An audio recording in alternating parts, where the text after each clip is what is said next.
Mitä pelataan podcast? My favorite games of all time that I own. 2020 edition. Introductory episode.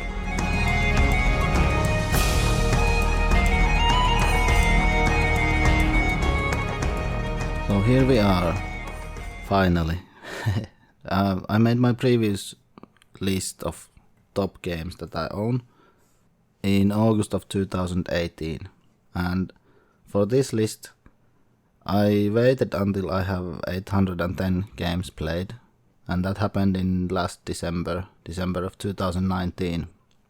But I had a few games left that I wanted to play, because I thought that they might go to the list. And then spring happened. If you don't know what happened in spring of 2020, there was certain coronavirus and such stuff, and everything got a bit delayed, at least in many people's lives, and so on. So I finally compiled the list in April or May of 2020, and I noticed that I had played over 900 different games. So I made it a bit again, not from the very beginning, but I just adjusted the placements of some games, and also changed some guidelines, what goes to the list and what doesn't go to the list, and so on. And now it is top 90. So not top 81 like last time. This time it's top 90. Basically it's 10% of the games that I've played. A bit less, but about 10%. I included games that I've played once, but some games that I haven't played for a long time, I just excluded from the list. And in the list, the positions 90 to 82 are games that I have played last time almost 3 years ago, and I took them off the list and replaced them with some new ones. They were somewhere around the list, but I just took them to the last 9 spots. They would be higher, but I probably need to play them soon. Not soon, but before I am certain that I will keep them in the list. There are some games that I have played that long ago, last time, but I've played them so many times that I know how they are and I like them. But these ones I haven't played that many times that I'm certain that they belong to the list if they don't get to the table.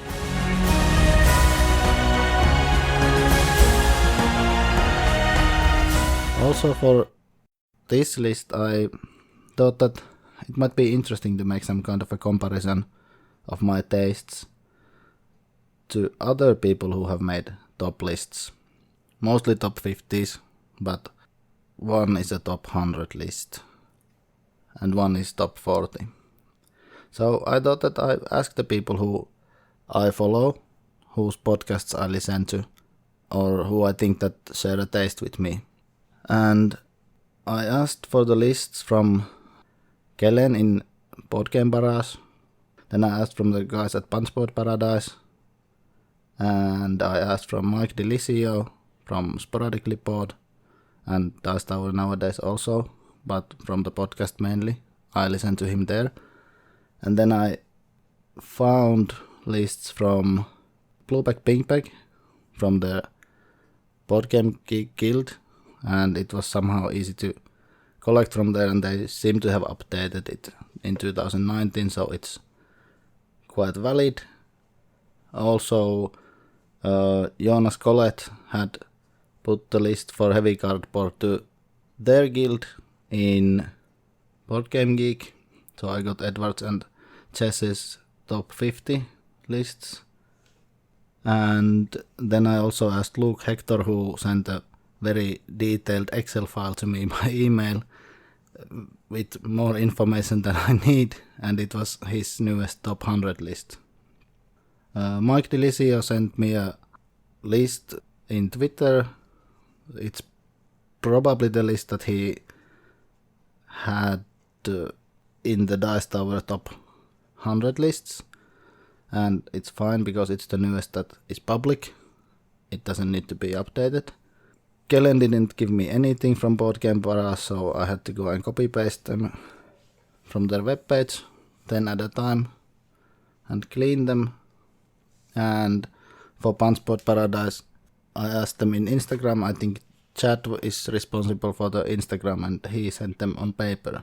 Basically, literally written on paper as pictures he sent them. But that's good. So all in all, I have 14 lists to compare to. And let's see. What do you think? Who will be the most close in taste to me? Take a guess.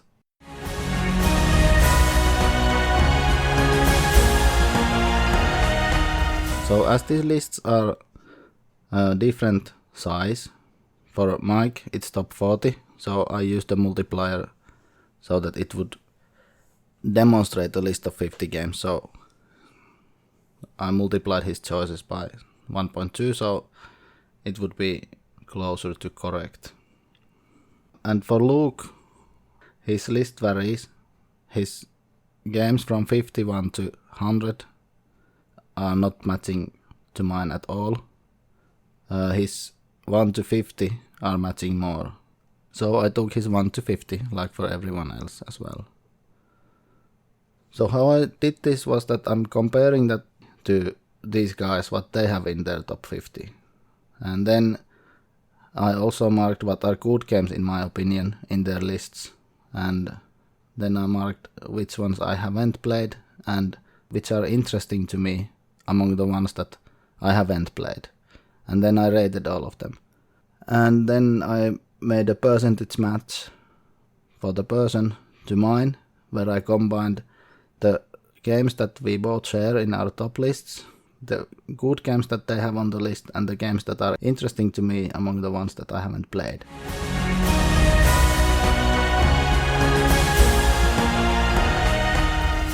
If we begin from the lowest ones, the lowest match to me is Kellen from Board Game Barrage.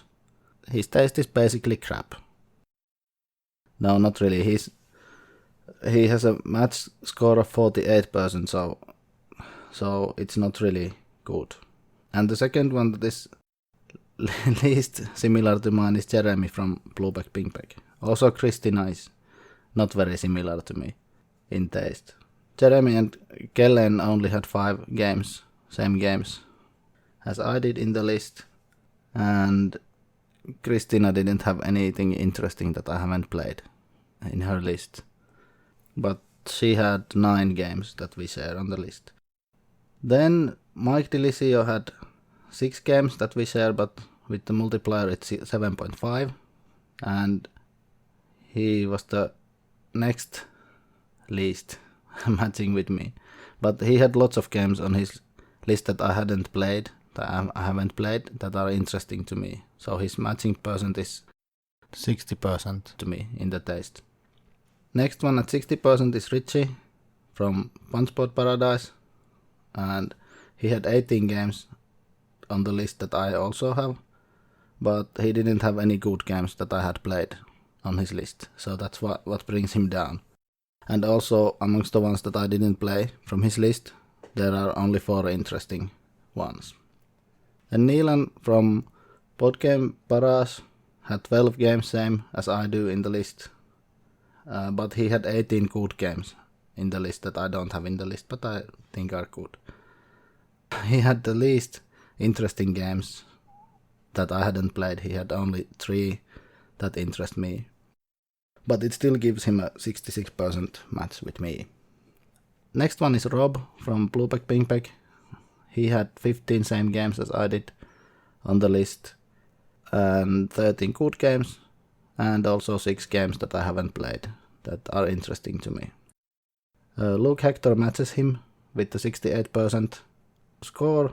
He has 12 games, same as I do in the list, and 12 games that are good, in my opinion.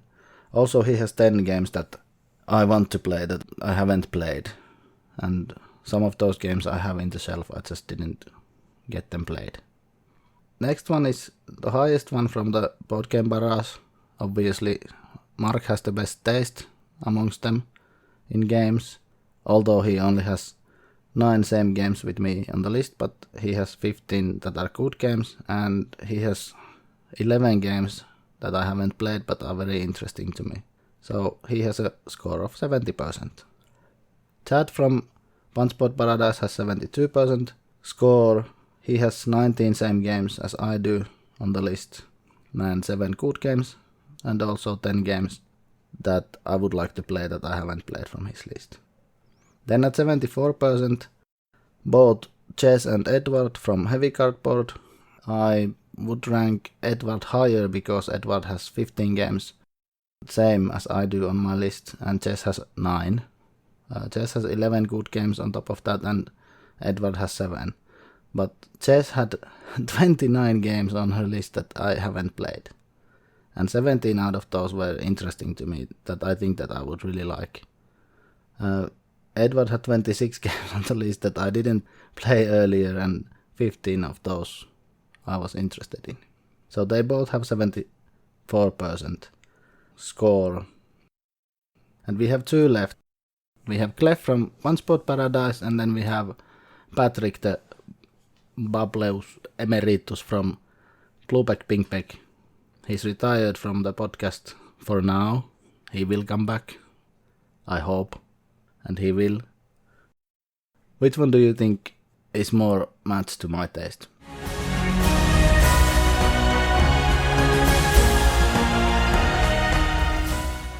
Clef has 23 games, same as I do, on the list, and 12 good games. So that's a total of 35 games out of his 50 that are good in my opinion, or are in my list. Patrick has 24 same games as I do on the list, and 14 good games, so that is 38 out of 50 on his list that I think are good. Both of them have almost more games on the list than all the others combined on the list and what I'm interested in. Clef, I only had 8 games on his list that I didn't play, and on Patrick's list that I had 9 games that I didn't play earlier. And amongst those, Clef had 6 interesting games and Patrick had 8 interesting games. So Clef's score is 82%, and Patrick is a whopping 92%. So only 4 games on Patrick's list that either don't interest me or I don't consider good games. That is ridiculous percent. 92 is absurd, actually. I should play with Patrick all the time, everywhere, and that would actually be cool. It's interesting. I don't know if it's interesting for you, but for me it was really interesting to compare these lists and see what the tastes of the people are. So it's also good because now I know that if Patrick likes a game or Clef likes a game, I probably will like the game.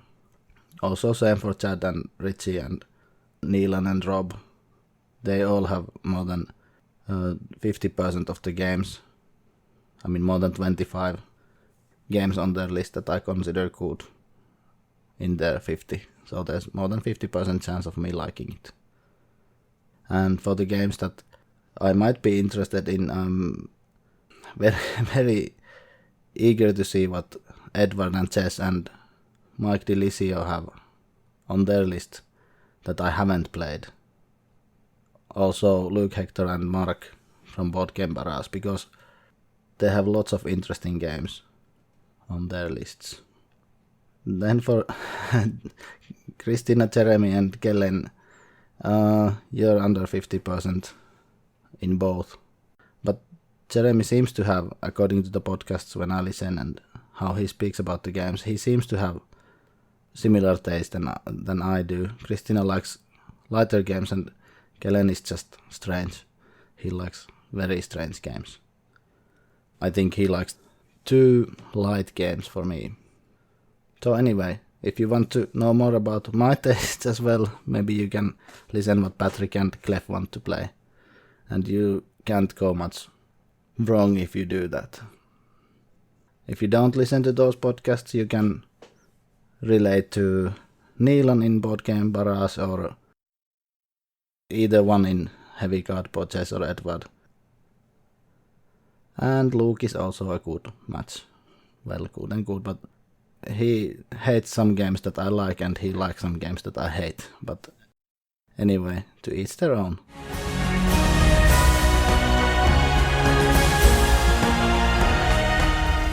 I don't really know. Apologies if that was so boring for you, but I thought that if you listen to these same guys, and I really suggest that you do, they have good podcasts, and at least they are entertaining, and all of them have something different in them.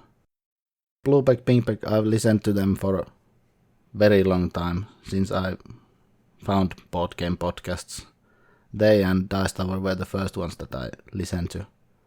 And they are still going strong, although they still didn't win the Golden Geek Award, but awards are not everything.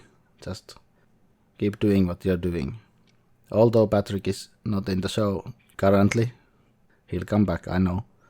He's the most matching from his tastes to me.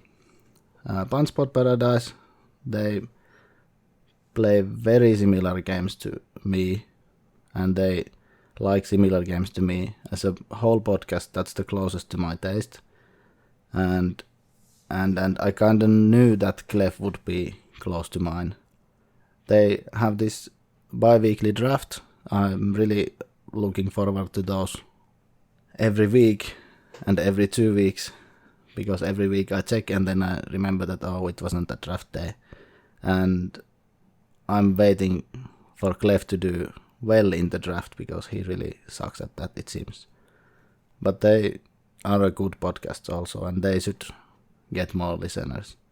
Heavy Cardboard are not really putting out any podcast episodes for a long time. I haven't really listened to them, but I listened to their top 50 list. It was over 3 hours, I hope. Mine won't be, but it might be, because this will be 10 parts altogether. So it might be even longer. Let's see how it goes. If you like heavy games, you should check them out, watch their videos or listen to their podcast. Luke Hector has a Broken Meeple podcast. It's a one-man show, and it's kind of an inspiration to me to try to have a one-man show if possible, but he's more opinionated than I am, so it probably works better for him than for me. I'm too mellow for this stuff. Also, I've listened to Luke since I began listening to podcasts. I think I've listened to him since the first episode he made. I think. Probably. Then Mike Delisio is from Sporadically Pod. He's there with Dan. He's the host, and Dan is the co-host of that show. Or the other way, I don't really know. Maybe they're both hosts or co-hosts. That show is probably it's one of the best podcasts at the moment, although they don't really talk about board games. But when they have guests, they are those episodes are really good when there are guests, and they have good guests in the show. And what makes it good is that they are not pretending to be anything that they are not. They are themselves, and that's what drives them, in my opinion. And that's what makes me listen to it almost every time, immediately when it comes. Then for the Board Game Barrage, it's a good podcast. They have really good banter. Their taste in games is not really matching to me, but I listen to it because of the banter, not because of their knowledge of the board games. And I would suggest you listen it if you like this banter. If you're trying to find out some very detailed news about board games, maybe that's not your podcast. But then again, none of these are, and shouldn't be, because at least for me personally, I like podcasts where the discussion is in the center, not the information. And believe me, I've tried many. Also, I chose these podcasts, some of them, because at least Board Game Barrage and Punchboard Paradise I chose because they began about at the same time with me, but they have so many more listeners than I do. And also Board Game Barrage is coming once a week, Punchboard Paradise is coming bi-weekly or fortnightly, and they are consistent. I'm not consistent at all with my episodes because life happens and stuff. so I can't really keep it up constantly. And I have a daughter at that age that if I tell her that you don't come to the room, she will definitely come to the room. So it's very difficult for me to record at once. Now she's not here, so I can try to record at once, but when she understands that if I say don't come to the room, she doesn't come to the room, then I will be more easier recording these. And maybe there will be more output on the episodes. So I'm basically focused on Instagram and mainly reading things and playing things this spring. Also with the board game Arena and Yukata and even Tabletop Simulator now during the spring.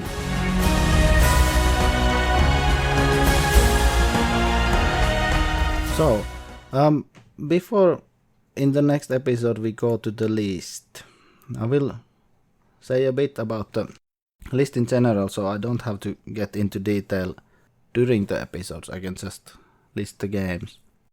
Some games that fell from the list are worth mentioning, like Descent.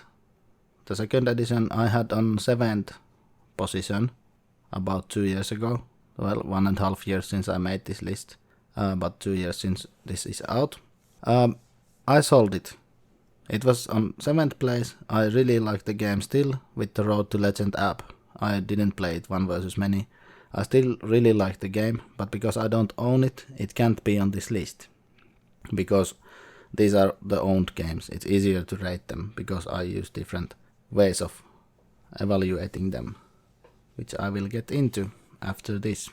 I sold it to buy Lord of the Rings Journeys to Middle-earth. That's the only reason I did it. I didn't want Mansions of Madness. I have played it enough to know that I don't really need more Tulhu games, but this Journeys in Middle-earth is really interesting to me, and so I sold my Descent to buy that. Twilight Struggle was on spot 30. I just haven't played it for that many years, and I've only played it once, so it doesn't really belong to the list at the moment. I really like the game, but I should play it again to know what's the real location of the game. Downforce was number 29. The previous game I had of Downforce fell flat, so it went off the list because of that. I have a game currently on in Board Game Arena, and this game doesn't work turn-based at all. If the game lasts 1 to 2 weeks, it is ridiculous. No, you have to play it there, real time, on one sitting. This doesn't work turn-based. I'm sorry, Board Game Arena, but no. Then Pandemic Legacy. It's not getting played. It's a long time since I played it. Doesn't belong to the list. It was 54 last time I made it. Doesn't belong to the list and won't piggyback on the list. Same with Time Stories. Haven't played for many years. Ended. No need to keep it on the list. It's not a good game if I don't play it. Well, it was a good game. It's not good game anymore. Sight was on the 60th place. I had the collector's edition from the Kickstarter and I sold it. I got quite good money out of it, almost doubled what I invested, so I sold it. I thought that it's too expensive to keep on the shelf compared to the quality of the game and how much I want to play it. It's a good game. It probably would be on this list if I would get to play it more. I know it's a good game and so on, but it wasn't coming off the shelf. There's better games in my opinion to play than Sight, and it wasn't worth the value to keep on the shelf. Paddle Lore, number 49, last time. I also sold that one for the same reason. It wasn't coming off the shelf. We played it with the wife, 2-player, but it's a bit same with the Twilight Struggle and with many 2-player games. We just don't play the 2-player games. We take a Euro game or heavier game or something that is a multiplayer and we play 2-player. I don't know why. It just went that way since the last time. I looked at the list last time. There were Jaipurus and some other Codenames Duet and Seven Wonders Duel and that kind of games on the list that we just don't play anymore. Although they are good games, especially Jaipur is good, and that even works in Board Game Arena, real time especially, very well. It just wasn't coming off the shelf, and I got about same money as I paid for it, so why keep it on the shelf? Someone wanted it, so I sold it. I wasn't actively selling it, but I saw an ad that someone wants to buy it, so I sold it. Pursuit of Happiness also was on the list on the 71st spot. I just sold it. I thought that I won't play it again. I felt like I've seen it enough, so I sold it. And Neuroshima Hex was on 69th place. I sold it because I have the app and a friend of mine wanted to buy it, so I sold it. It stays in the city. If I want to play it, I can play it if I ask him. So that's that.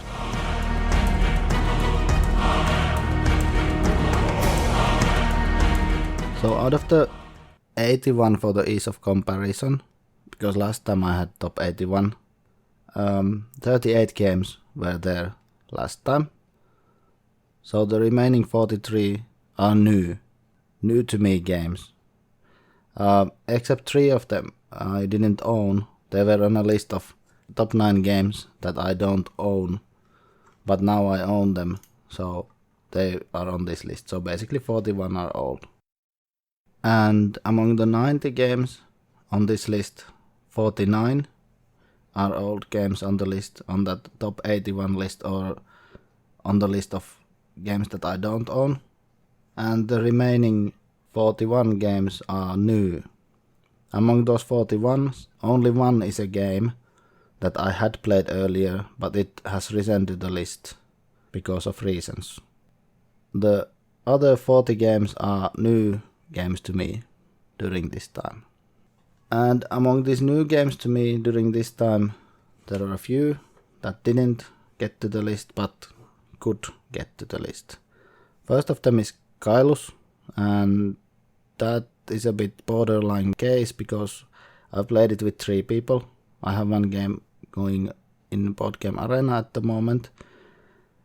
I think I would need to play it with 4 a few times to see if it belongs on the list or not. With 3 it was a bit... it was very good, but I don't think it was good enough. X-Wing is another one. The previous week before we got this corona regulations and such, a friend of mine taught it to me, and I saw in Philibert that they have the French versions of the game with 75% discount, so now I have a plano box or 2 of the miniatures because it was ridiculously cheap to buy them. So that would also be on the list if I had played it more than one time, because I would have probably played it by now more than once. The Crew we played with 3 people. It didn't convince me that it belongs to the list.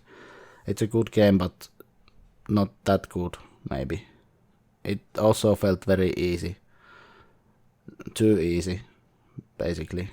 But I don't really know. Maybe the last missions, the last missions should be more difficult than the ones in the beginning. Forum Trajanum will probably be on this list if I get it to the table. Will meaning that next time I do it, it will be on the list.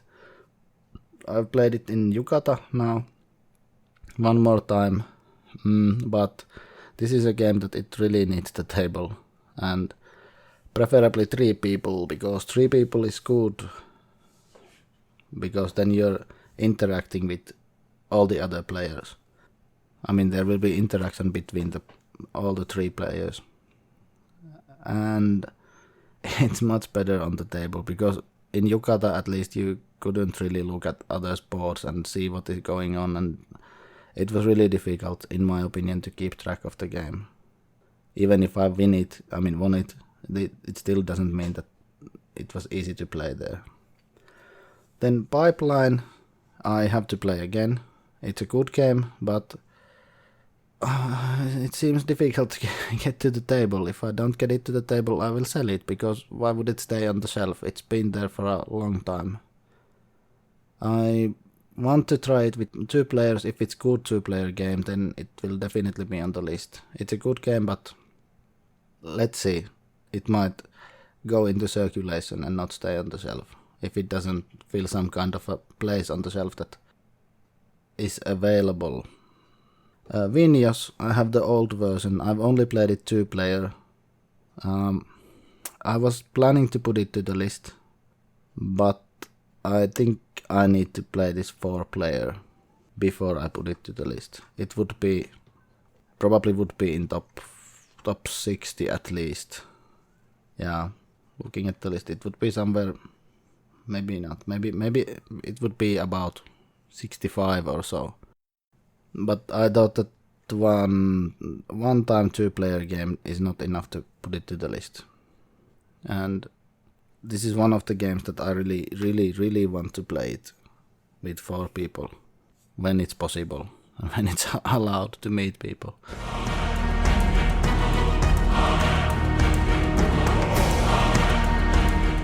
So anyway, this was the introduction episode to the list. Next episode will be the games between 90 to 82. And as I said earlier, these are the games that I just moved from the list to give space to the newer ones on the list. So they were moved from somewhere, and then the list spots 81 to 73 will basically be the ones that replaced them. That might have not got to the list otherwise. But yeah, that's it. I hope you enjoy the list.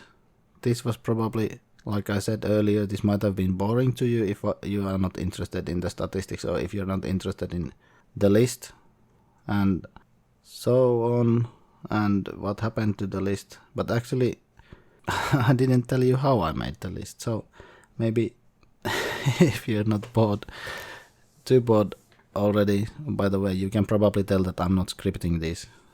I'm just talking. I have a few words that I follow, and that's it. In the games in the list, I chose games. First of all, I own them. Second of all, I've played them enough so that I know that I like them enough. And the game can't be in the very top of the list unless I've either played it twice or that the game has lasted a long time. Meaning that if it's with a one play of 1 hour, there's no way a game can be in the top of the list.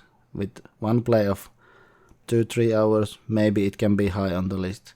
With one play of 4 or so hours, depending how much content there is in the game, it can be wherever in the list.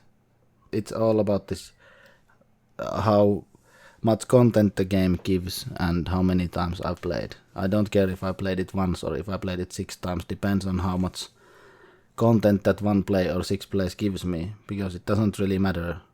It matters how long I've spent with the game, in my opinion. Also, I didn't rank these games according to how I rate them in Board Game Geek, because Board Game Geek rating means that would I play it immediately. There are games not on the list that I would play immediately, depending on the person who asks. And there are games on the list that I wouldn't play unless it would be a proper timing and place and people to play with. So that is invalid evaluation for my list. I evaluated from many different aspects. That can I play it at home? Do I like it with certain people? Do I like it with everyone? Do I like it solo? Do I play it with the family? Do I play it with some specific people? I used many different ways to rank the games. I did the ranking first time last autumn using the PubMeeple, but I noticed that the PubMeeple finished ranking has many errors. By that I mean that because you have just one choice, and when you do that choice, it's done. And I thought that it's not very representative that way, that it's too, in a way, lazy way to do it and easy way to do it. So I used my cardboard again. I have these cardboards color coded according to the weight of the game and style of the game. Like I have 2-player games on blue and cooperative on purple, and card games and dice game on orange, and heavy games on red, and so on and so forth. And I just sorted them within their group and then sorted them against each other, and then I was able to even adjust with them. I looked at them. I mean, I really spent hours doing this, days even, but not, of course, I didn't sit for, if I say that I spent 1 week, it doesn't mean that I sat 100 hours in a row, but it took a long time and I did it twice, so I'm pretty certain that this is very representative list of my taste. And always remember, this is not an objective list, this is completely subjective to me and my tastes and my situation of gaming and everything. If you consider this top list as objective lists, then maybe you shouldn't really consider them like that. They are the best way to figure out someone's taste. And like I said in the beginning, I wanted to compare my taste to the other media people that I follow and have followed and listened and everything. So maybe you can do the same.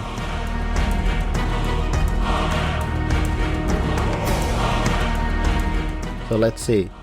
Comment and make a discussion. I will post this episodes as pictures to Instagram at some point, not immediately so you have time to listen, but maybe within a week from the episode.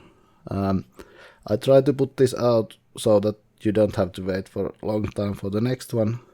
I will record a few more before I release this, and maybe within a month you will have all 10 episodes. That's the aim. If everything goes well and I'm able to record and edit and I don't make mistakes and everything works as they are supposed to, this will come out within 2 weeks.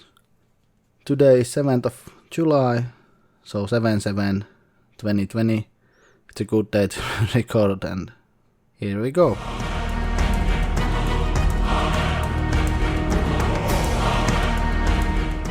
You can find me from SoundCloud under username Mitä pelataan. Also in Twitter and Instagram I'm with the username Mitä pelataan. Facebook I have a page, Mitä pelata. Then from all the podcast catchers and what have you, Spotify, iTunes, apps everywhere, the RSS feed should be there, so you should be able to subscribe.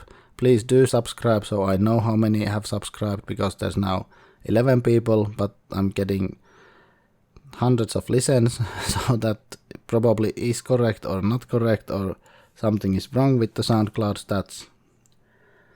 Also, give a review. I don't have yet any.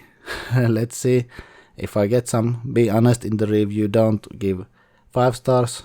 Give what you think is correct, so people know if they should listen or not. Comment anywhere where you want. You can contact me by email mitapelataan@gmail.com, and I have some written reviews nowadays also. They are in my blog mitapelataan.wordpress.com, and you can find most of the proper links for this show from Linktree under Mitä pelataan.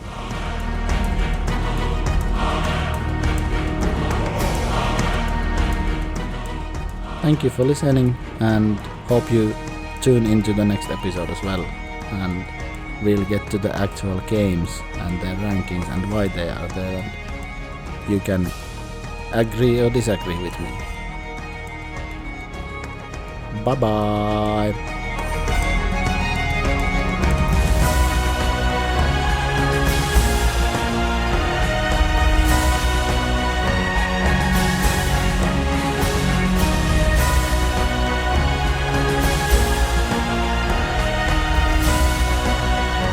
Thank you for the music to Ringwater.